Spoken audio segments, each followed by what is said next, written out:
So I wanted to give my thoughts on a movie that I recently saw from Redbox called Hellfest. It's actually a slasher film that came out in November of last year. Actually September, um, late September of last year, and it came out to mixed reviews. According to Wikipedia, the budget was 5.5 million. It actually made 17.5 million worldwide. So it didn't do that great, but it did make its money back. So that's, I guess, a good thing. But I'm assuming they will not be in Hellfest 2. um, so the plot of the movie is pretty straightforward. It's about these six kids, or well, not really kids, but they're supposed to be, I think, college kids. They go to this um, theme park or horror theme park called Hellfest. It's a huge park. It's kind of like it travels across the country, and it has different sections to the park that you can go into. It's kind of like Halloween Horror Nights on steroids. It's a really cool park, and I kind of wish they showed more about the park. Actually, I kind of wish they did more on the sections, of the park. But anyway, the six friends are going to this park, and they meet up with this guy, and he pretty much starts stalking them throughout the park. That's the plot of the movie. So the friends are played by Natalie. She's the main person, the main protagonist. Her name in real life, or the actress that plays her, is Amy Forsyth, I believe is how you pronounce her last name. She's accompanied by her friend Brooke, actually her best friend Brooke, who's played by Rain Edwards, and then a classmate whose name is Taylor. She's played by Bex Taylor-Klaus. And then they're also, all those three girls are accompanied by Brooke's boyfriend, whose name is Brooke's boyfriend Quinn, whose name is Christian James. Taylor's boyfriend Asher, who's played by Matt Mercurio, and then Gavin, who's played by Robbie Attell.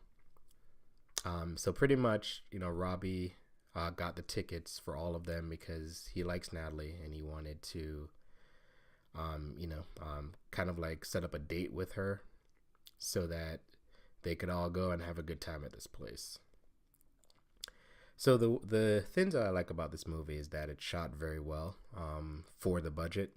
Even though, there are definitely times you could see where the budget is the 5.5 million. I don't think it's actually too bad. The props is pretty good. The gore is pretty good. The layout of the park is pretty cool.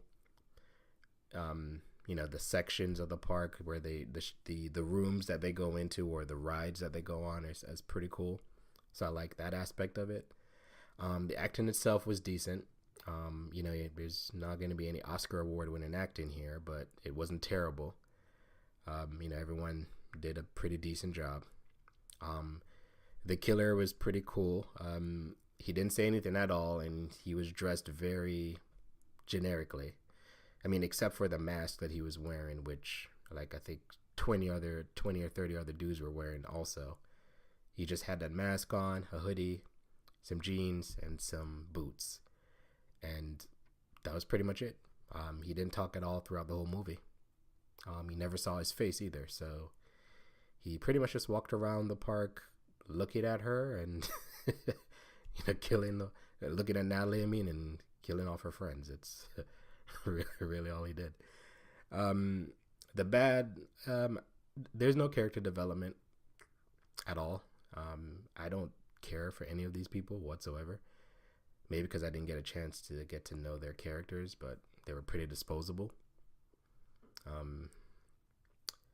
The ugly, I wouldn't say there's anything too horribly bad about this movie. The only thing that I would fault it is that it's very generic, and sometimes the pacing can make it pretty boring. I wasn't left in suspense at all. It was kind of just a regular, regular slasher movie. Nothing really stood out. Some of the deaths were kind of cool. Gavin's death in particular is probably my favorite part of the movie, where So what happens through this part is that uh, all of them decide to go on this other section of the park, and Gavin decides to stay behind in order to get Natalie some sort of gift. He goes to this kind of like holding room, locker room thing, and the killer follows him there and confronts him. Gavin tries to get away, but the killer trips him with a mallet that he's holding in his hand, and then he hits him the killer hits Gavin in the throat with the mallet, and then hits him in the head and pretty much smashes his head like a watermelon. So I mean, it was you've seen it before in other movies, but that was kind of a cool death. And there are a couple others, nothing spectacular, pretty much standard slasher movie deaths. The one thing that was a little bit different about this movie is that both Natalie and Brooke survive. Usually in these type of movies, it seems as if only one girl survives. Or, yeah, usually it's one girl that survives and everyone else dies. But, this was a little bit different, that her friend actually lived through it too. And the last shot is, you never see that, the killer drives back home, puts up his mask. He walks into the living room. His daughter comes and hugs him, and he gives her some sort of gift that he got from the place, from the Hellfest, and that's pretty much it. And then it ends. So that's the movie. So if you want to see it, I know I spoiled it, but if you still want to see it, go check it out. I mean, it's at Redbox, so not like it's affordable. Go check it out, and I hope you like it.